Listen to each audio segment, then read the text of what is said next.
Corinthians is a book that is essentially divided into two parts. The first part of the book, in the first chapters 1 through 6, tell a story of a divided congregation. And in fact, in the first couple of chapters, really chapters 1 through 4, you have, I know already that your congregation is divided, and here's the key mistake that you're making.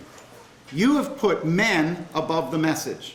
You have taken loyalty to your leaders, but not to the message of your leaders. This is a critical problem, and it went on from the very earliest chapters of the book of Acts. Just as they began the church, you have Peter and John walking into the temple, and there's a lame man. Silver and gold have I none, but such as I have I give unto you. In the name of Jesus, rise up and walk. And people are oohing and aahing about the fact that they have the Spirit's power in them or through them.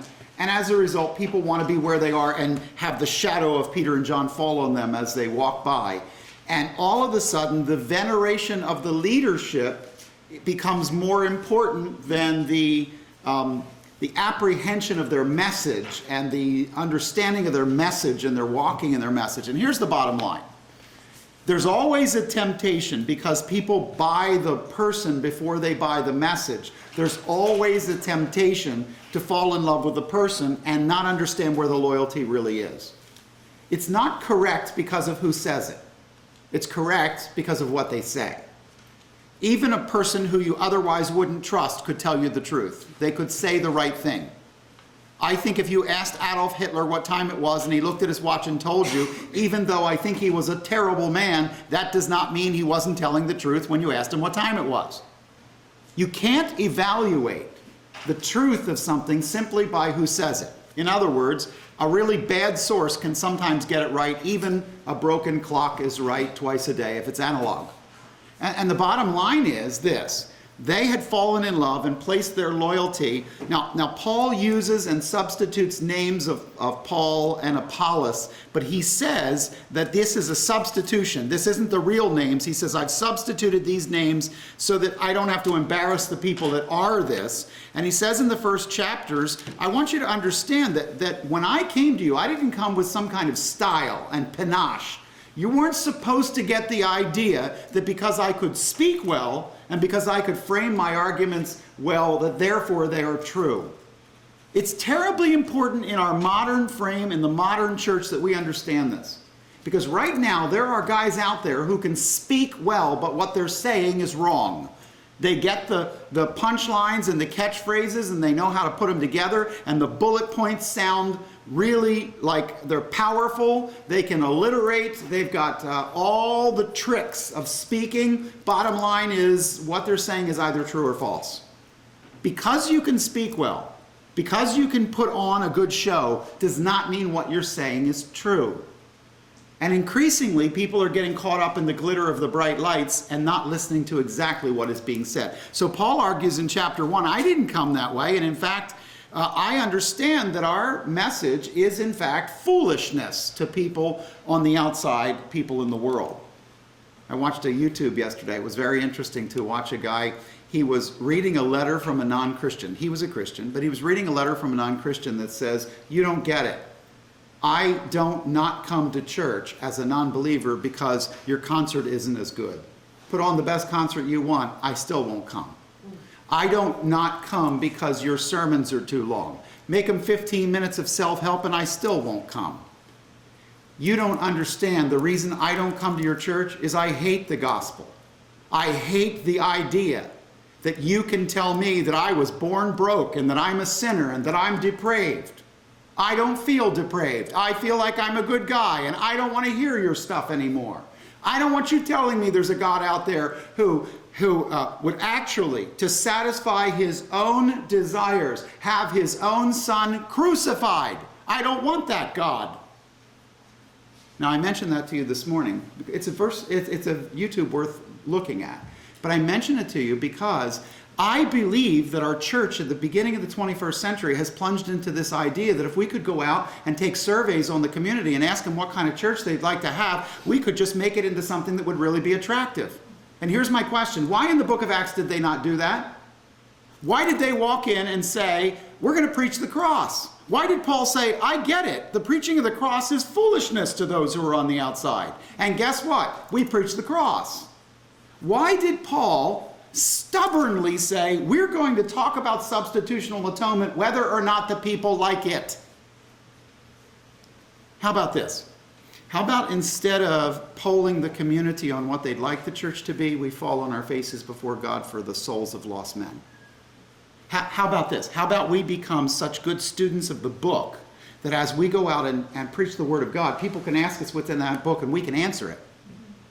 And they start saying, what's that weird stuff with the wheels and Ezekiel? And you go, I know exactly what that is. Why did Jesus have to die? I can tell you. Was he really promised in the Hebrew Scriptures? Yes, let me show you. The problem is, we want to become like the world so that they will join us, but the problem is we're joining them. And at the end of the self-help sermon, we're no longer teaching the depravity of man. Here's the bottom line. Apart from Christ, you can't help yourself.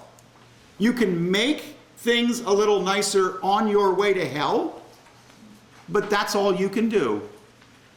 Now, that sounds harsh. That sounds unloving. That sounds intolerant. That sounds biblical. Something is true whether or not it sounds good, when God says it's true. So here's the truth. Chapter 2 then goes on and says, I didn't come with superiority of speech. I didn't come with persuasive words in chapter 2, verse 4. I came as God revealed through his Spirit, verse 10, the things that I preached. And by the way, you received that Spirit, and the Spirit of God did the changing in you, and the natural man, verse 14 of chapter 2, can't receive these things unless the Spirit of God does a work in him. Here's the bottom line. You guys fell in love with the men, but the men weren't as good as you think they were. Here's what was really good. Their message was from the Spirit of God, and as a result, because of that, the Spirit of God worked within you, and that changed you.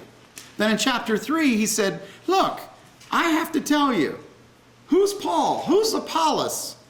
One of us plants, the other one waters. God gives the increase. If this isn't a God thing, get out of it. If this is all about powerful personalities and celebrities, get out of it.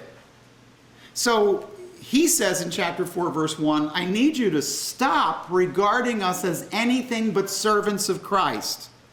I want you to understand that the job of a servant is to be found trustworthy with the message of the master. That's his job. And so I need you to stop running around trying to pass judgment on whether or not you think I'm doing it as well as someone else. We need to fall on our faces. We serve an audience of one, Jesus Christ, and he's the one who will say, well done, good and faithful servant. And you need to understand that even though I've said these things, chapter 4, verse 6 says, I have figuratively applied them to Paul and Apollos. That's not the real names. You know who the real names were. I'm not going to embarrass them, but I have got to admonish you that you start imitating me. And I want you to know that I sent Timothy to you so that you could get this letter, so you could get off the page of being broken up by personalities. Now, if you've ever been in a ministry where personalities dominate and the message is less important, you'll understand exactly what he's going for here. I have spoken at a number of different conventions and a number of different denominations, and everyone has their sacred list. They are willing to hear from you until you disagree with Speaker A, because Speaker A is our man. And if you disagree with Speaker A, you therefore have fallen from the faith because Speaker A is the one who really knew God. I want you to follow me as I follow Christ. And when I don't, go the other way and admonish me as a brother. I want thinking Christians, and so did Paul. So the first 4 chapters are all about how you just simply misplaced your loyalty. And then chapter 5, he says, you also misplaced your affection. You made love more important than truth. You said, the underlying message of Jesus is love. I want to say it very clearly to all of you. The underlying message of Jesus Christ is not love, it's truth. Love must be based on truth. If Ashley goes to the Bahamas and meets the man of her dreams, And he meets her, and for 2 weeks she's on vacation, and every day he comes over and he talks to her, and he says, I am a singer from Ohio, and I have these albums, and I have done all these things, and she just falls in love with this guy. There's a number of problems in the background of this story, but we will let those sit aside. The issue is, if at the end of it, he says, on the last day, she's being embraced by him, she's ready to commit her life to walk with him. And then she finds out that he's been lying the whole time, and actually he's a shoe salesman from Colorado Springs. Her love was not based on truth. When the truth was eroded, the love fell apart. Why? Because it wasn't based on truth. Here's the bottom line. Truth is the foundation of everything. Love sits on top of it. Churches that make this mistake will stand there and boast loudly, we love everyone, even when they want to live in deception. Then why doesn't God forgive Satan? Game over. If deception doesn't matter, if truth doesn't matter, then what's wrong? Why is God's love defective when it comes to his enemy in heaven? Let me set it up the other way. What if truth is more important? If truth is more important, then one who would deceive blocks love. If you're not going to be honest, I can't love you as I want to. I'm a parent. If my child decides to resist and rebel and lies to me, I can't turn around and bless that. That's an endorsement of wrong. I can't do it. So in the end, love must be rooted in truth, not the other way around. So churches that are standing, let me be clear, churches that are standing there putting their ads on TV with their rainbow coalition and we love everybody, people who decide to live outside the kingdom of God by rebellion against the standard of God, you don't have the right to love past their sin. Here's the reason I know.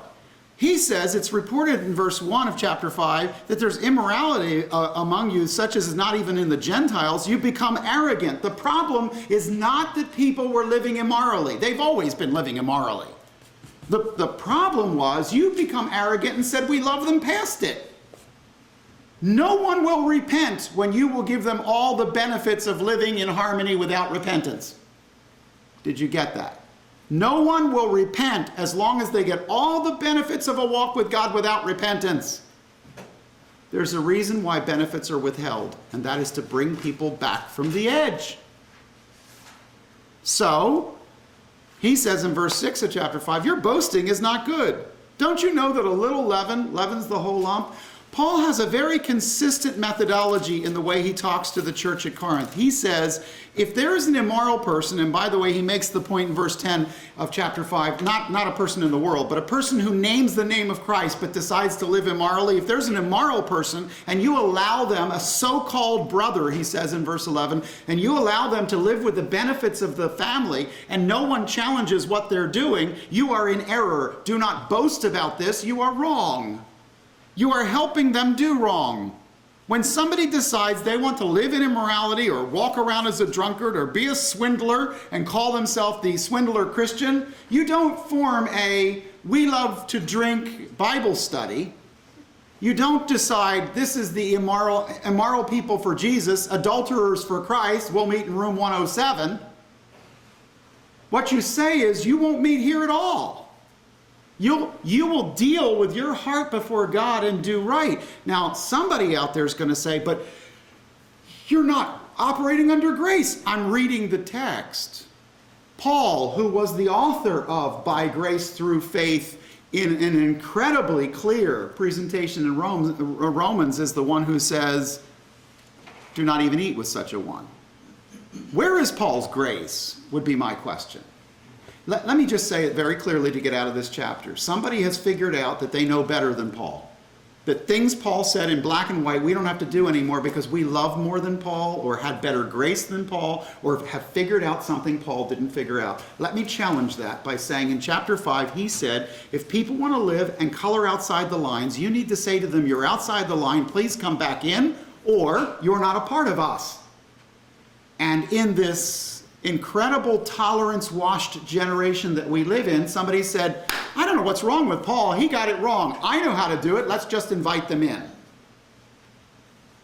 One of the areas where I see this happening very, very, very solidly in the church is the misdefinition of single. Singles ministries are now swamped with people who had unbiblical divorces. I'm not talking about biblical ones. I'm talking about unbiblical ones. And the church is no longer a safe place in a singles ministry. Because you walk in and you start meeting people and you find out that he's on his third time around after he was saved. And no one's looking at him and saying, you don't belong here. Because that's unloving and intolerant. And don't you know, Pastor, we're trying to get as many people here as we can. No, we're not. Listen to me carefully. Paul said it clearly in chapter 5, verses 10 through 12. He said, I want you to understand it is the job of the church to put a circle around the message of Jesus Christ, and those who do not want to walk with Jesus can be asked to walk outside. Our job is, our success is not dependent on whether there's more chariots in the parking lot this week than last week. Our success is dependent upon whether or not Jesus says, well done, good and faithful servant. That's what I was trying to communicate. I had a lady come in my office and there were 2 children that were just tearing the place apart. And she looked at me in the eye and said, Pastor, my kids do everything I ask them to do. And I looked at her and said, because you don't ask them to do much. Bottom line, if you don't make any rules, people will follow the lack of rules. If we just say, drive as fast as you want, don't pride yourself in that no one gets a ticket. You didn't have any rules. Now that's sounding very legalistic. It really is. Here's what I want you to know. You are to be incredibly gracious toward others, but you are to be incredibly tough on self. And in your being gracious toward others, make sure that you're living first with the log out of your own eye before you're looking at any others. And know this, that verse 12 of chapter 5 and verse 13 of chapter 5 say that biblical tolerance includes the notion that the church will make judgment calls about behavior. It will. And we will say, your behavior's out of bounds.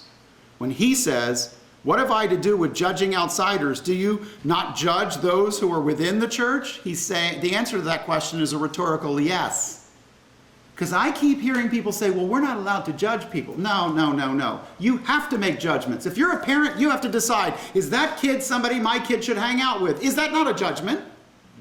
Yes, but it's called parenting.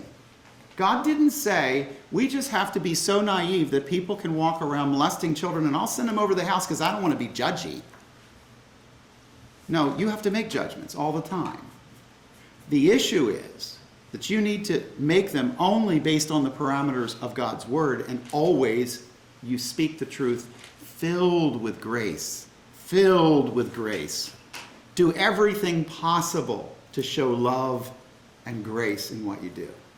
It's easy for me to be tough. I'm sitting here in a theoretical room, but on the day-by-day pastoral thing, I have to be very, very careful about how I purport both love and truth at the same time. That's one of the things that they said. The gospel writer says Jesus was full of grace and truth. That's a tough thing to emulate, but it's nevertheless the point. Now, chapter 6 goes on and says that not only have you misplaced your loyalty, men, before the message, and you've misplaced your standard, you've made love more important than truth, you also, you misplaced not only your men, but also your affection with love over truth, but you've also misplaced the standard in chapter 6. And the standard is, the church gets confused. Do we follow after what the world says? No, take the L out. We follow after what the word says. The world can have a standard, but the word defines ours. Let me say it this way. It can be legal in the world, but wrong for you as a believer. Because it's legal doesn't mean it's right. Increasingly, as our laws track away from the Bible, you will need to restrict yourself further than, is this legal? God will tell you whether it's right. And by the way, we've been fortunate in our society that largely our understanding of what's right fits into what is legal, but increasingly it's tracking off in a different direction. Now, the misplaced standard here that they have in chapter 6 is that they took a case to a court in the world to settle between believers, and he said, don't you get it? Believers are going to settle courts for the entire world. We're going to judge angels. What are you doing? And he said there are two mistakes in chapter 6 that he wanted to point out. One of them is when you take another believer into the court of law, you put believers' laundry, dirty laundry, in front of a world that is lost. Settle the problems between believers in the circle of believers. One of the things he calls for is defining the circle. You must define the circle of believers as the circle of your conflict and keep it there. Then in the second half, beginning in about verse 12, he says, I need you to also understand something else. The law may provide for a prostitution system. There were literally hundreds of brothels in Rome alone. When you walk around Pompeii, there are numerous brothels. You can walk in Pompeii and see on the walls all the various sexual things you can have done, and you can point to one. You don't have to be literate to be serviced in the brothel. Here's the bottom line. Because it's legal, because it's widely accepted, because the world says, why, it's part of living, you need to do this, does not mean you should. I want you to flee immorality. I want you to understand that you are bought with a price. You don't glorify yourself, you glorify your God, and the standard of the world is not your standard. Let me say it this way. I don't care whether the world teaches abstinence to our children. We are to teach it. If the public phys ed class teaches them 5 different ways to do perversion, we are to stand up against it. On behalf of our children, they are to flee immoral use of their body. God says the sexual use of the body is within a marriage, and that's it. Now, for generations, our laws lined up with that, and what wasn't lining up with that was considered perversity. Now it's considered the norm, and the logic goes like this. Well, since they won't do what we tell them, let's tell them to do what they already want to. That is not education. You are not leading them, you are following them. Education is to put into their head and heart that which they don't already have. If they already knew math, we wouldn't teach it. If they already had a full grasp of history, we wouldn't waste their time. If they already understood morality, we would not pattern it. And the problem is we don't pattern it because they don't want it. Well, let me ask you this. Let's do in the sex ed curriculum exactly the same thing. Let's duplicate that in math. Okay, how many of you feel like you'd like to know math? Oh, well, if you don't want math to, there's a couple of you. There's always a couple of you. If you don't want to know that, then we'll just change banking so that it works for you without knowing math. They'll be happy to do that, but by the way, they'll still know math and they'll still be getting the lion's share of anything you make. Don't be deceived.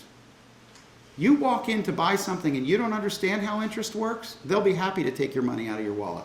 An economy is all about me getting your money. That's what it's about. So in essence, he says, I don't care what's legal. I don't care what the society says is correct. I care about what my king says. I live for my king. And here's the thing. I live and breathe to hear him say, Randy, you did it. You did exactly what I wanted. You showed love, you showed grace, but you held the standard. You know, the problem is that we'd like to pick on the world and yell at their standards, and then we'd like to secretly live by them. That's the problem. And until we discipline ourselves and understand what our body is for, we think it's for what they think it's for. Let me be clear as I get out of chapter 6. You were not made for your own entertainment. Your sexuality is not entertainment devices. That's not what it is. You were made to have an exclusive relationship with somebody where you could demonstrate the goodness of God and his connection to you. That's what you were made for. And that has a context. And you degrade it in your own heart when you watch a movie that degrades it. You degrade it in your own heart when you make jokes about it in a degraded form. Let's do this. Let's talk about purity and holiness as something Christians want to have, not something they're forced to have. Let's talk about honoring our King as something we want to do, not something we're pressed into doing so that our lives don't fall apart. Let's be honest, more people are afraid about sex outside of marriage because of the results of what can happen than they are about dishonoring God. And in the life of a believer, that's got to be flipped over. Forget pregnancy or disease. Those are small problems. Those are just fleshly problems. How about dishonoring the King? That's a huge problem. And that's why he says other sins you commit outside your body, but sexual sins you commit against your body.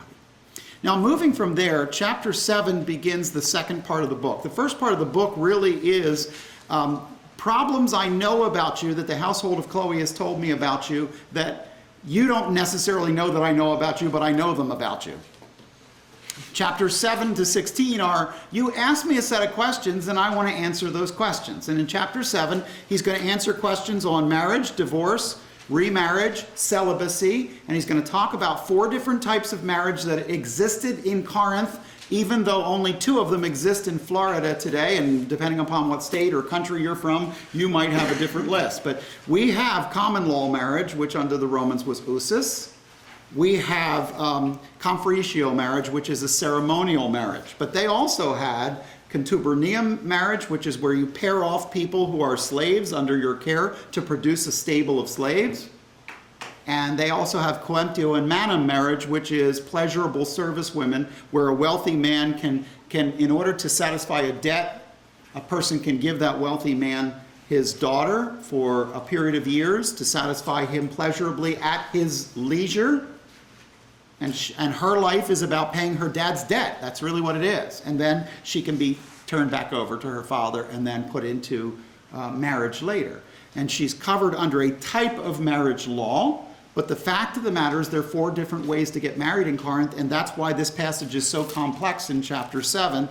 When we were together last time, we took a look at that. What's important for you to understand is that when you try to take chapter 7 and squish it into 2 types of marriage, that's why it doesn't work.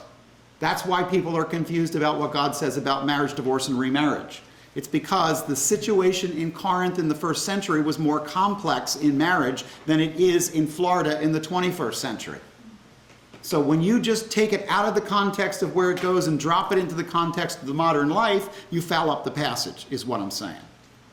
I also want you to know then, in chapters 8, 9, and 10, we're going to walk together through some black and white principles for gray areas. Gray areas are defined in the text as areas where 2 believers don't agree on whether or not to do something. In Acts chapter 15, in the Jerusalem Council, the council found that they were not to be a part of the temple system. They were not to participate in that system, but they were a little bit less than clear, or it appears that Corinth didn't get the whole idea. And some believers in Corinth thought, you know what? When they kill an animal in the market, it's done under a pagan god. By the way, you can go to Pompeii and see this. You can go to Herculaneum and see this. There are many places where you can see the altar is right there, the markets are right there, the restaurants are right outside. They kill this bull in the name of the Mithra cult. Then the bull's meat is being sold out into the marketplace. And it's cheaper because they got to get rid of the meat because they just had a sacrifice and they need to dump that meat because it'll only stay without refrigeration for a short time. Can a believer buy the blue light special meat? Can they buy the cheaper meat? Can they eat that meat at a restaurant attached to the temple, even though they didn't go in the temple and don't believe the temple's valid and don't think that the cult that was being sacrificed to is even real? Some believers said yes, some said no. And like alcohol in our day, there are some who will say, you just can't touch it. And others say, sure you can, you just can't abuse it. And others will say, well, you can do whatever you want. And there'll be these 3 positions. Well, there's clarity in the scripture, but he says there's also issues of conscience that go beyond the scripture. So, for instance, some of you, when you came to Christ, had a past. Your past in your music meant that you had to become much more conservative in the music after you came to Christ, because all of the heavy music you were listening to before your salvation, when you listen to it again, it drags you back toward that, and your mind and heart go in a direction it shouldn't go. Some of you, you never even heard that till after you were a Christian, and it doesn't bring up anything in your heart. Some of you say, that's just loud. Some of you go, oh, that sounds cool. Look the way he does that with the drums. And so one guy is watching this video of this guy playing this really hard music, and the guy himself on the video is unsaved, but the saved person's watching it. He doesn't have any context. He doesn't care what the guy's life is. He's not marrying him. He's just watching his video. Another guy walks into the room, and that evokes a past life for him, and he's utterly offended that you're involved in that. How could you do that? How could my Sunday school teacher be involved in this when I have come out of that life? Don't you know you should burn your drum sets? You should take all your CDs and break them up.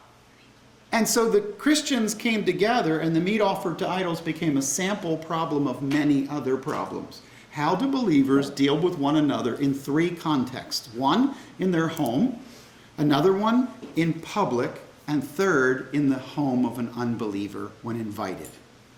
And so all of those will be given to you in 8, 9, and 10. And it's a very interesting study that we're going to take a look at. In chapter 11, he moves the ball forward to, what about the symbols that belong to the New Testament church? Sometimes when God wants us to know an eternal truth, he gives us a physical symbol. He simplifies, if you will. And so in the case of women in the congregation at Corinth, they were evidently having difficulty with the rising tide of the feminist movement that was evident in that time. And so as a result, they were not sure how to behave inside the assembly, and they were interrupting the assembly, and they were becoming, in some cases, disruptive and belligerent. And Paul said, I need them to learn in calmness with subjection, and I need them to put a hat on their head. I need them to understand that the veil that is common in Roman life remains on their head throughout the service, and that veil was in the Roman world a definite symbol of subjection and quietness. And then he said, for the men, I need them to take that off. In a way, I need them to man up. I need them to take the responsibility. See, as much as we have a problem in feminism with the rise of women who want to take control, we have also feminized our men so that they won't. And we need men who will lead. In my life, more times I've counseled women who didn't want to lead but were forced to because they had pathetic husbands that wouldn't lead. And so we have to spend an equal time in 1 Corinthians 11 talking about why men took the hat off and took a responsible position of leadership before God, and why women put it on and kept it on. When they walked in the door, they had it on, and they kept it on to represent something in their lives. I think it's interesting that in the modern church today, you start to see hats on men in congregations, and you don't see them on women.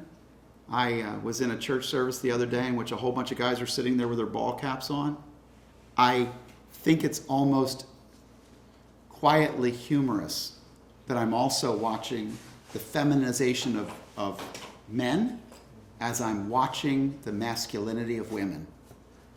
Now, a hat doesn't make you a man, and taking it off doesn't make you more a man, but symbols are given for a reason. My wedding ring doesn't make me married. But tell me, if I am not in certain settings, that some other person wouldn't look and observe and say, oh, he's married. There are reasons for symbols. And so we're going to take a look at those in chapter 11. Interestingly enough, as we move through chapters 12 through 14, one of the other problems in the public setting was not only whether when we're being interrupting. By the way, chapter 11 finishes out with a very important statement on the communion and the life of the church together, and how it is to be understood and how it is to be taken. This was something Jesus told us to do, and this is something that the scriptures give us some very, very careful instruction on.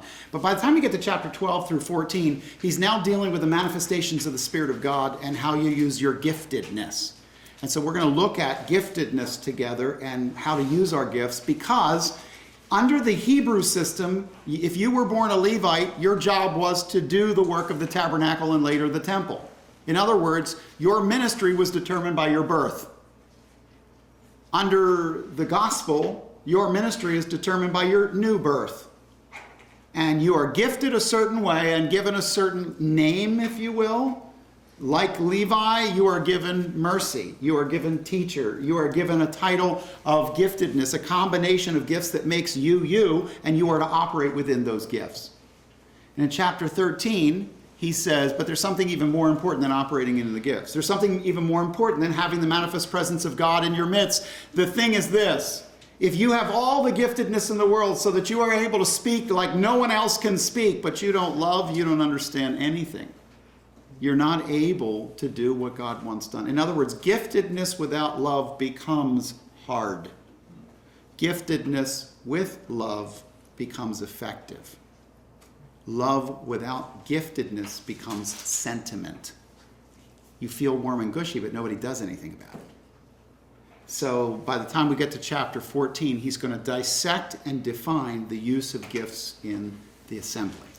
Chapter 15, he's going to go on and talk about the message of the resurrection, the clearest dissecting of the message of the resurrection and the various resurrections and their order, and that Christ was the first fruits of the resurrection, playing on the first fruits message, and the message of the festival or feast of first fruits, which was the only one to be done on a Sunday, and Christ was raised on the first day of the week, and so he compares those two. And then in chapter 16, he's going to talk about the offering. And this is a constant subject with Paul, because they're trying to take up a significant offering to help the Jerusalem believers. He's not talking about tithing. He's not talking about giving to the church. He's talking about taking up an offering for a relief mission that's going on in Jerusalem. And he closes it out with some words in chapter 16 that are personal after he talks about that offering. All right, that's the book. So I've got 1 through 6, stuff I know about you because the household of Chloe squealed about you. 7 through 16, question and answer with Paul. Happy times with question and answer with Paul. Questions that you wrote to me, here are my responses. And that's the book of 1 Corinthians.